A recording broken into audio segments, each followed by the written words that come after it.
ಸ್ನೇಹಿತರೆ, ಕೆಲವೊಮ್ಮೆ ನಿಜ ಜೀವನದ ಘಟನೆಗಳು ಸಿನಿಮಾಗಳಿಗಿಂತಲೂ ವಿಚಿತ್ರವಾಗಿರುತ್ತದೆ.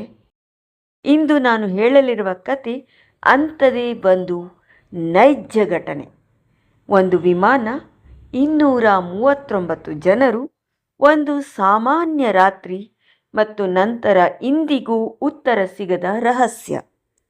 2019 ಮಾರ್ಚ್ 8 ಮಲೇಷ್ಯಾದ ರಾಜಧಾನಿ ಕುಆಲಾಲಂಪುರ್ ನಗರದಲ್ಲಿ ರಾತ್ರಿ ಆವರಿಸಿತ್ತು. ವಿಮಾನ ನಿಲ್ದಾಣದಲ್ಲಿ ಪ್ರಯಾಣಿಕರು ತಮ್ಮ ಪ್ರಯಾಣಕ್ಕೆ ಸಿದ್ಧರಾಗಿದ್ದರು. ಯಾರೋ ವ್ಯಾಪಾರ ಕೆಲಸಕ್ಕಾಗಿ ಹೋಗುತ್ತಿದ್ದರು, ಯಾರೋ ತಮ್ಮ ಕುಟುಂಬವನ್ನು ಭೇಟಿಯಾಗಲು ಹೊರಟಿದ್ದರು, ಇನ್ನೂ ಕೆಲವರು ಹೊಸ ಕನಸುಗಳೊಂದಿಗೆ ಪ್ರಯಾಣಿಸುತ್ತಿದ್ದರು. ಅವರನ್ನೆಲ್ಲ ಹೊತ್ತುಕೊಂಡು MH370 ವಿಮಾನವು ಬೀಜಿಂಗ್ ಕಡೆಗೆ ಹೊರಡಲು ಸಿದ್ಧವಾಗಿತ್ತು. ರಾತ್ರಿ 12:41ಕ್ಕೆ ವಿಮಾನವು ರನ್ವೇಯಿಂದ ನಿಧಾನವಾಗಿ ಚಲಿಸಲು ಆರಂಭಿಸಿತು. ಕೆಲವೇ ಕ್ಷಣಗಳಲ್ಲಿ ಅದು ಆಕಾಶಕ್ಕೆ ಹಾರಿತು. ಎಲ್ಲವೂ ಸಹಜವಾಗಿತ್ತು. ವಿಮಾನವು 35,000 ಅಡಿ ಎತ್ತರದಲ್ಲಿ ಹಾರುತ್ತಿತ್ತು. ಪ್ರಯಾಣಿಕರು ನೆಮ್ಮದಿಯಿಂದ ಕುಳಿತಿದ್ದರು, ಕೆಲವರು ನಿದ್ರೆಗೆ ಜಾರಿದ್ದರು.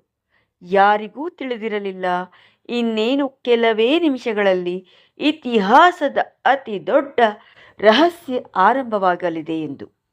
ಸುಮಾರು 1 ಗಂಟೆಯ ನಂತರ ಪೈಲಟ್ನಿಂದ ಕೊನೆಯ ಸಂದೇಶ ಕೇಳಿಬಂತು.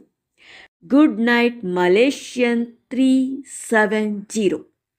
ಇದು ಒಂದು ಸಾಮಾನ್ಯ ವಿದಾಯದ ಸಂದೇಶ.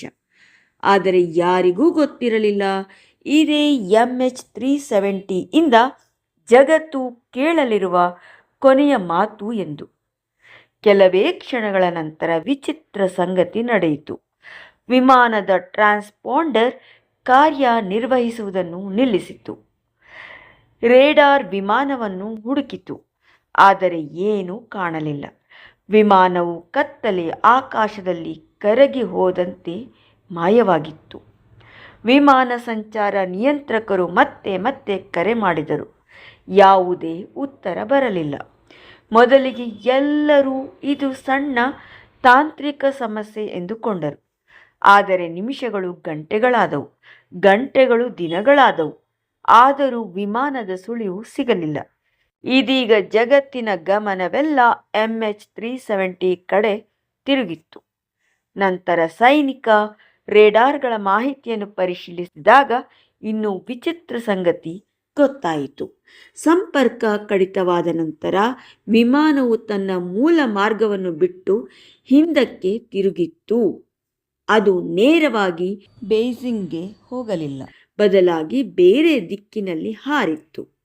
ಇದರಿಂದ ಮತ್ತಷ್ಟು ಪ್ರಶ್ನೆಗಳು ಹುಟ್ಟಿಕೊಂಡವು. ಯಾರು ಮಾರ್ಗ ಬದಲಿಸಿದರು? ಏಕೆ ಬದಲಿಸಿದರು? ಹುಡುಕಾಟ ಆರಂಭವಾಯಿತು.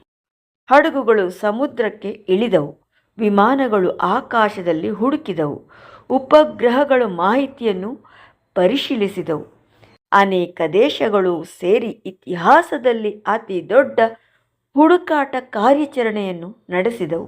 ಆದರೆ MH370 ಮಾತ್ರ ಸಿಗಲಿಲ್ಲ. ತಿಂಗಳುಗಳು ಕಳೆದವು. ಜನರು ಆಸೆಯನ್ನು ಕಳೆದುಕೊಳ್ಳಲು ಆರಂಭಿಸಿದರು. ಅಷ್ಟರಲ್ಲಿ ಒಂದು ಸುದ್ದಿ ಬಂತು. 2015ರಲ್ಲಿ ಹಿಂದೂ ಮಹಾಸಾಗರದ ಒಂದು ದ್ವೀಪದ ಕರಾವಳಿಯಲ್ಲಿ ವಿಮಾನದ ರೆಕ್ಕೆಯ ಒಂದು ಭಾಗ ಪತ್ತೆಯಾಯಿತು. ತಜ್ಞರು ಪರಿಶೀಲಿಸಿದರು. ಅದು MH370ಗೆ ಸೇರಿದ್ದು ಎಂದು ದೃಢಪಟ್ಟಿತು. ನಂತರ ಇನ್ನೂ ಕೆಲವು ಅವಶೇಷಗಳು ವಿವಿಧ ಕರಾವಳಿಗಳಲ್ಲಿ ಪತ್ತೆಯಾದವು. ಇದರಿಂದ ಒಂದು ವಿಷಯ ಸ್ಪಷ್ಟವಾಯಿತು. ವಿಮಾನ ಎಲ್ಲೋ ಹಿಂದೂ ಮಹಾಸಾಗರದಲ್ಲಿ ಕೊನೆಗೊಂಡಿತ್ತು. ಆದರೆ ಮುಖ್ಯ ರಹಸ್ಯ ಹಾಗೆಯೇ ಉಳಿಯಿತು. ಏನಾಯಿತು? ಕೆಲವರು ಪೈಲಟ್ ಉದ್ದೇಶಪೂರ್ವಕವಾಗಿ ಮಾರ್ಗ ಬದಲಾಯಿಸಿದ್ದಾನೆ ಎಂದು ಹೇಳಿದರು. ಇನ್ನು ಕೆಲವರು ತಾಂತ್ರಿಕ ದೋಷ ಇರಬಹುದು ಎಂದರು. ಮತ್ತೆ ಕೆಲವರು ಬೇರೆ ಬೇರೆ ಊಹೆಗಳನ್ನು ಮುಂದಿಟ್ಟರು. ಆದರೆ ಯಾವುದಕ್ಕೂ ನಿರ್ಣಾಯಕ ಸಾಕ್ಷ್ಯ ಸಿಗಲಿಲ್ಲ. ಹುಡುಕಾಟದ ಮೇಲೆ ಕೋಟ್ಯಾಂತರ ಡಾಲರ್ಗಳನ್ನು ಖರ್ಚು ಮಾಡಲಾಯಿತು. ಸಾವಿರಾರು ಚದರ ಕಿಲೋಮೀಟರ್ ಸಮುದ್ರ ಪ್ರದೇಶವನ್ನು ಪರಿಶೀಲಿಸಲಾಯಿತು. ಆದರೂ ವಿಮಾನದ ಮುಖ್ಯ ಅವಶೇಷಗಳು ಮತ್ತು ಬ್ಲ್ಯಾಕ್ ಬಾಕ್ಸ್ ಇಂದಿಗೂ ಪತ್ತೆಯಾಗಿಲ್ಲ. ಇಂದು 2026ರಲ್ಲಿಯೂ MH370 ರಹಸ್ಯ ಸಂಪೂರ್ಣವಾಗಿ ಬಗೆಹರಿದಿಲ್ಲ. 239 ಜನರೊಂದಿಗೆ ಹೊರಟ ವಿಮಾನ, ಒಂದು ಕೊನೆಯ ಸಂದೇಶ, ಹಠಾತ್ ಮಾಯವಾದ ಹಾರಾಟ ಮತ್ತು ಉತ್ತರ ಸಿಗದ ಅನೇಕ ಪ್ರಶ್ನೆಗಳು, ಇವೆಲ್ಲ ಸೇರಿ MH370 ಇನ್ನು ಜಗತ್ತಿನ ಅತ್ಯಂತ ನಿಗೂಢ ವಿಮಾನ ರಹಸ್ಯಗಳಲ್ಲಿ ಒಂದಾಗಿಸಿವೆ. ಸ್ನೇಹಿತರೆ, ನಿಮ್ಮ ಅಭಿಪ್ರಾಯದಲ್ಲಿ MH370ಗೆ ನಿಜವಾಗಿ ಏನಾಗಿರಬಹುದು?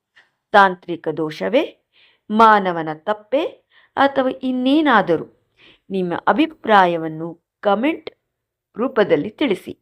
ಇಂತಹ ನೈಜ ರೋಚಕ ಕಥೆಗಳಿಗಾಗಿ ಚಾನಲನ್ನು ಸಬ್ಸ್ಕ್ರೈಬ್ ಮಾಡಿ. ಮತ್ತೆ ಭೇಟಿಯಾಗೋಣ.